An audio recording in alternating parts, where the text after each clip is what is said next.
నిన్నే చూశారు తమ్ముళ్ళు, కోడి కత్తి కేసు, కోడి కత్తి సీను డ్రామా మీరే చూశారు. ఎంత దుర్మార్గం అంటే 5 ఏళ్ల నుంచి ఎక్కడున్నాడు? జైల్లోనే ఉన్నాడు. అదే వీళ్ళ బాబాయ్ చంపిన వ్యక్తి రోడ్డు మీద తిరిగే పరిస్థితికి వచ్చాడు.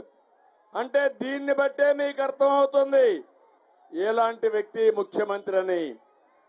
నేను ఒకటే మీ అందరినీ, ఈ ప్రాంతవాసులందరినీ కోరుతున్నా, ఈరోజు మనందరం ఇక్కడ సమావేశమయ్యాం. ఒక నిర్దిష్టమైన కార్యక్రమం కోసం ఆలోచిస్తున్నాం. నిన్ననే ముఖ్యమంత్రి గారు విశాఖపట్నంలో ఈ జగన్మోహన్ రెడ్డి సిద్ధం పెట్టాడు. మీ పార్టీని ఓడించడానికి ఇక్కడ ప్రజానీకం సిద్ధంగా ఉన్నారు. సిద్ధమా తమ్ముళ్ళు అని మిమ్మల్ని అడుగుతున్నా. యువత, ఏం తమ్ముళ్ళు మీకు ఉద్యోగాలు వచ్చాయని మిమ్మల్ని అడుగుతున్నా. జాబ్ క్యాలెండర్ వచ్చిందా అని మిమ్మల్ని అడుగుతున్నా. డిఎస్సి పెట్టారా అని మిమ్మల్ని అడుగుతున్నా. ఈ యొక్క పార్టీని, వైఎస్ఆర్ కాంగ్రెస్ పార్టీని ఓడించడానికి మీరు సిద్ధంగా ఉన్నారా లేదా అని మా యువతను కోరుతున్నా.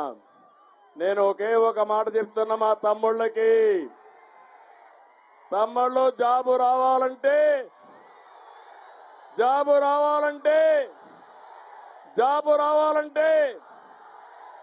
సిద్ధమా మీరు అడుగుతున్నా. సంవత్సరానికి 4 లక్షల ఉద్యోగాలు, యువగళం కింద 20 లక్షల ఉద్యోగాలు ఇప్పించే బాధ్యత నాది. డిఎస్సి పెడతాం, జాబ్ క్యాలెండర్ ఇస్తాం, ప్రతి ఒక్క తమ్ముడికి ఉద్యోగాలు కల్పిస్తాను.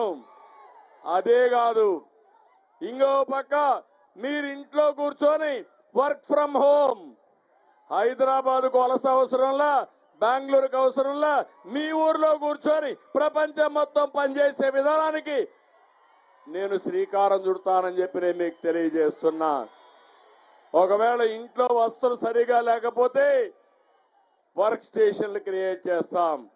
మీకు ఉద్యోగం వచ్చే వరకు మీ అందరికీ నెలకు 3,000 రూపాయలు ఇచ్చి అమ్మా నాన్న పైన ఆధారపడకుండా ఒక అన్నగా నేను గౌరవిస్తారని మా యువత అందరికీ హామీ ఇస్తున్నా.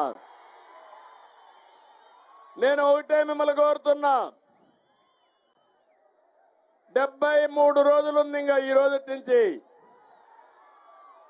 ఎక్కడ చూసినా యువత వీరోచితంగా ముందుకు వస్తున్నారు. ఇదే సీన్ కనపడుస్తుంది నాకు ఎక్కడికి పోయినా. యువత 72 రోజులు సైకిల్ ఎక్కండి. ఎక్కడికక్కడ తెలుగుదేశం, జనసేన జెండాలు పట్టుకోండి. ఇంటింటికి వెళ్ళండి. తెలుగుదేశం, జనసేన ప్రభుత్వం యొక్క ఆవశ్యకత చెప్పండి. 73 రోజులు మీరు పనిచేయండి. మీ భవిష్యత్తు బంగారు భవిష్యత్తు చేసే బాధ్యత నాదని మరొక్కసారి యువతను కోరుతున్నా. తమిళలో ఒక్క విషయం గుర్తుపెట్టుకోండి, నేను ఆ రోజు హైదరాబాదుకు చేసినటువంటి అభివృద్ధి ఈ రోజు కూడా బ్రహ్మాండంగా ముందుకు పోతా ఉంది. ఆ రోజు నేను ఇచ్చిన ఐటీకి ప్రాధాన్యత ఈరోజు తెలుగువారు ప్రపంచం అంతా రాణించే పరిస్థితికి వచ్చారు. మళ్ళీ నా ఆశ నా యువత పైన. మిమ్మల్ని ప్రపంచానికి అనుసంధానం చేస్తాను. మీ భవిష్యత్తు బంగారు భవిష్యత్తు చేసే బాధ్యత తెలుగుదేశం పార్టీదని మరొక్కసారి మీ అందరికీ హామీ ఇస్తున్నా. అదే సమయంలో ఇక్కడ మిమ్మల్ని చూస్తే జగన్మోహన్ రెడ్డి బిల్డప్ బాబాయ్, పెద్ద బిల్డప్ ఇస్తాడు. ఏమీ తెలియదు ఇతనికి. మొన్నే ఇండియా టుడే ఇంటర్వ్యూ చేశారు, చూసారా మీరంతా? 4,50,00,000 రూపాయలు ఖర్చు పెట్టాడు, ఇంటర్వ్యూ పెట్టించుకున్నాడు. అంతవరకు బాగానే ఉంది. చివరి నిమిషంలో క్వశ్చన్ పేపర్ మారిపోయింది.